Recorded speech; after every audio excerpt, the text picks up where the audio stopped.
आज पुलिस में भी वो लोग हैं, आज वो नीचे राजस्व में भी वो लोग हैं।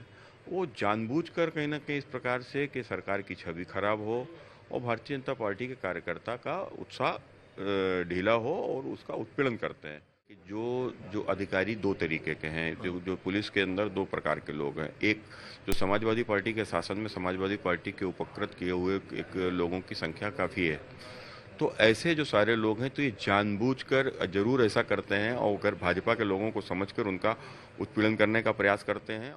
समाजवादी पार्टी के नेता कह रहे हैं कि कल कार्य समिति के बाद जो दोनों डिप्टी सीएम है वो मुख्यमंत्री बनना चाहते हैं और इसी बात की पूरी लड़ाई है। अब देखो, ये तो भारतीय जनता पार्टी का आंतरिक लोकतंत्र है और उनके यहाँ तो है या नहीं, वहाँ तो कोई बन ही नहीं सकता अखिलेश जी के अलावा। बीते दिन बीजेपी की कार्य समिति की बैठक हुई। इस बैठक के बाद तमाम तरह के सवाल और कयास उठने शुरू हो गए हैं। लोकसभा चुनाव में खराब प्रदर्शन के बाद बीजेपी की ये पहली कार्य समिति की बैठक कई कयासों को हवा दे गई। ऐसे में बीजेपी में अंदर खाने ही नेताओं और कार्यकर्ताओं के बीच तालमेल न बैठ पाने का धुआं उठता दिखाई दे रहा है। पार्टी और पार्टी से जुड़े तमाम नेताओं की इस मुद्दे पर अब बयानबाजी भी शुरू हो गई है। कन्नौज से अखिलेश यादव के सामने चुनाव हारने वाले बीजेपी नेता सुब्रत पाठक ने अब एक बड़ा बयान दे दिया है। सुब्रत पाठक का कहना है कि सपा के शासनकाल में भर्ती हुए पुलिसकर्मी और अधिकारी बीजेपी के खिलाफ काम कर रहे हैं। ऐसे अधिकारी जानबूझकर ऐसी स्थिति पैदा कर रहे हैं जहां संगठन और सरकार आमने सामने खड़े हो जाएं। साथ ही उन्होंने और भी कई बातें कही हैं।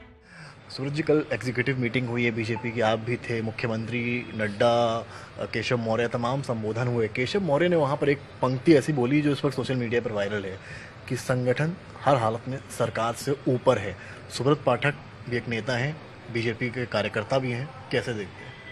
नहीं तो इसमें गलत क्या है? सरकार कौन बनाता है? सरकार संगठन बनाता है। संगठन जब मजबूत होता है तो जनता उस पर भरोसा करती है और स्वाभाविक है कि जब भरोसा करती है तो सरकार बनती है। तो कुल मिलाकर संगठन के माध्यम से ही हमारे नेता बनते हैं।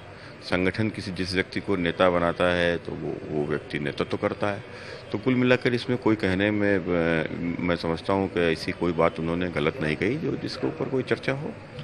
कई बीजेपी के नेता हैं, वरिष्ठ नेता हैं, मोती सिंह पूर्व मंत्री भी रहे, अभी जौनपुर के विधायक हैं, अभी आज संजय निषाद ने आज तक से बातचीत की, कैबिनेट मंत्री हैं, वो सब एक लाइन में कह रहे हैं कि प्रशासन और कार्यकर्ताओं के बीच में समन्वय नहीं बैठ पा रहा है। कई बार ऐसा हो रहा है, ऐसी घटनाएं सामने आ रही हैं जहाँ प्रशासन और पुलिस कार्यकर्ताओं की नहीं सुन रहे हैं, तो बीजेपी कार्यकर्ता की ही ज़मीन पर नहीं चल रही। नहीं देखिए, इसमें थोड़ा सा अगर आप चर्चा करो, हाँ ठीक है, हो सकता है कहीं कुछ अधिकारियों के अंदर कोई घमंड हो किसी प्रकार का। लेकिन जो सबसे बड़ी बात है वो यह है कि मैंने इसकी पहले भी चर्चा किया है कि समाजवादी पार्टी के शासन में चाहे 2003 से उनकी जो सरकार रही, फिर 2012 से जो उनकी सरकार रही, तो उनके शासनकाल में जिस प्रकार से नियमों के विरुद्ध और नियमों को तोड़ते हुए लोगों को उपकृत करने के लिए जिस प्रकार से भर्तियों में खासकर निचले स्तर की और ऊपर वाली भर्तियां भी प्रभावित की गई कहीं ना कहीं, तो कुल मिलाकर एक बड़े तादाद में अपने लोगों को भर दिया। आज पुलिस में भी वो लोग हैं, आज वो नीचे राजस्व में भी वो लोग हैं।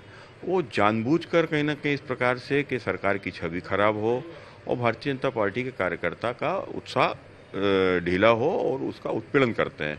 तो कुल मिलाकर मैं समझता हूँ कि जिस प्रकार के लोग आवाज़ उठा रहे हैं, आज आपने ध्यान दिया होगा कि समाजवादी पार्टी भी भ्रष्टाचार के आरोप लगाती है। यदि हमारे नेता भ्रष्टाचार का आरोप लगा रहे हैं तो वो कुछ गलत नहीं बोल रहे होंगे, लेकिन जो काम विपक्ष को करना चाहिए, बट ठीक है, अगर कोई अधिकारी निचले स्तर पर यदि रिश्वत लेता है तो विपक्ष उसका विरोध क्यों नहीं करता? हम लोग तो करते थे जब हम विपक्ष में थे। तो कुल में आज हमारे मुख्यमंत्री ईमानदार हैं, हमारे प्रधानमंत्री ईमानदार हैं, हमारे ऊपर सरकार में बैठे हुए जो अधिकारी हैं वो कहीं ना कहीं उनके ऊपर वो भी ईमानदार हैं। आज लगभग कोशिश होती है कि जिलों में ईमानदार जिलाधिकारी पहुँचें, पुलिस अधीक्षक ईमानदार पहुँचें। तो फिर अगर निचले स्तर पर इस प्रकार की कमियां हैं तो उनको उजागर करना चाहिए और उनको एक्सपोज करना चाहिए। क्योंकि हाथरस का जब घटना हुई, आप भी बहुत दुखी थे, आपने भी एक ट्वीट किया, आपने कहा कि सर पानी सर के ऊपर जा चुका है, अगर इसमें कोई जवाबदेह है तो बड़ी कार्रवाई होनी चाहिए। ये तो स्वाभाविक है, मैंने क्या गलत बोला? भाई आप एक बात बताइए कि कोई भी चीज़ है, अगर वहाँ पर कहा जा रहा है कि उन्होंने उस आयोजन की स्वीकृति ली थी, तो जो आयोजन की स्वीकृति ली गई, तो आयोजन की स्वीकृति दी तो किसने दी, किस आधार पर दी, क्या उसने मौके का मुआयना किया, तो बहुत अब उसमें कुछ कहना मेरे ख्याल से मेरे लिए इसलिए गलत होगा कि उसकी के आयोग बना हुआ है और आयोग उसका जांच कर रहा है, तो सारी चीज़ें सामने आएंगी। आप जो हैं, आप कार्यकर्ता भी हैं, नेता भी हैं, आपने ज़मीनी स्तर पर भी पार्टी को मजबूत किया संगठनात्मक तौर पर, लेकिन अब जब बातें इस तरह की आती हैं कि संगठन, सरकार, प्रशासन, पुलिस, कई बड़े नेताओं ने जब सवाल उठाए, आवाज़ उठाई, आप कैसे देखते हैं? क्या एक पुलिस थाने में अगर आप जाते हैं, आपका कोई कार्यकर्ता जा रहा है, क्या सच है ये कि उसकी सुनी जा रही है, या जो आरोप लग रहे हैं उनमें कुछ दम है, कुछ बात है? नहीं, देखो, हमने एक बात आपसे कहा कि जो अधिकारी दो तरीके के हैं, जो पुलिस के अंदर दो प्रकार के लोग हैं। एक जो समाजवादी पार्टी के शासन में समाजवादी पार्टी के उपकृत किए हुए एक लोगों की संख्या काफ़ी है, तो ऐसे जो सारे लोग हैं तो ये जानबूझकर जरूर ऐसा करते हैं और अगर भाजपा के लोगों को समझकर उनका उत्पीड़न करने का प्रयास करते हैं, और फिर कहीं ना कहीं ऐसे लोगों से, जैसे आप देखा होगा कि मेरे ऊपर आरोप भी लग चुका है कि पुलिस के साथ में झगड़े का या अन्य जो ये सब फिर इस प्रकार का ये लोग जानबूझकर प्रयास भी करते हैं कि किस प्रकार से आपकी छवि खराब करी जाए, तो झूठे आरोप भी आपके ऊपर लगवाते हैं। तो वो पूरा सिस्टम, अब फिर चूंकि पुलिस है तो पुलिस उसका साथ देना मजबूरी होता है, लेकिन कुछ लोग ऐसे हैं उनको चिन्हित करना पड़ेगा। तो मैं समझता हूं कि आज जैसे मोती सिंह जी ने आवाज़ उठाई है, इस लोगों ने जिस प्रकार से इन लोगों ने आवाज़, तो इन लोगों को आवाज़ नहीं उठाना चाहिए, इन लोगों को तो इनके खिलाफ सबूत इकट्ठा करना चाहिए, और सबूत इकट्ठा करने के साथ साथ इनकी मुख्यमंत्री जी से मिलकर इनकी शिकायत करना चाहिए। आपको लगता है कुछ एक्शन लेने की ज़रूरत है ऐसे अधिकारियों और प्रशासकों की? कहीं ना कहीं 27 का चुनाव है, 10 सीटों पर उपचुनाव अभी होने वाला है, आपको लगता है कि कुछ कार्रवाई, एक नज़ीर पेश करनी पड़ेगी? देखो, निश्चित रूप से आप एक बात तो ये मानकर चलो कि जब मुख्यमंत्री जी का एक गाइडलाइन है कि शासन हमारे इस सिस्टम से चलेगा, तो उसके बाद में जो कोई भी यदि उसमें अगर गड़बड़ी करता है, फिर वो चाहे बड़ा अधिकारी हो या छोटा अधिकारी हो, और यदि उसके सबूत मिलते हैं, तो मैं समझता हूँ अब तक तो शासन ने कार्रवाई की है, आगे भी करेगा। समाजवादी पार्टी के नेता कह रहे हैं कि कल कार्य समिति के बाद जो दोनों डिप्टी सीएम है वो मुख्यमंत्री बनना चाहते हैं और इसी बात की पूरी लड़ाई है।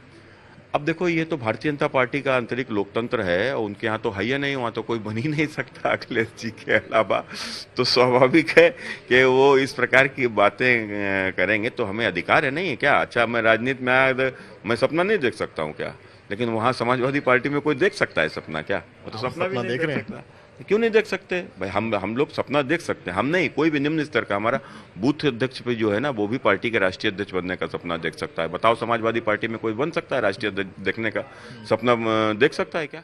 तो सुब्रत पाठक ने ये कहा है कि जहां जहां संगठन में कमियां हैं उनको दूर करने का काम किया जाएगा। साथ ही समाजवादी पार्टी पर निशाना साधते हुए सुब्रत पाठक ने बड़ा बयान दे दिया है। उनके इस बयान को लेकर सपा की तरफ से क्या प्रतिक्रिया सामने आती है, ये देखने वाली बात होगी। लखनऊ से समर्थ श्रीवास्तव की रिपोर्ट, यूपी तक।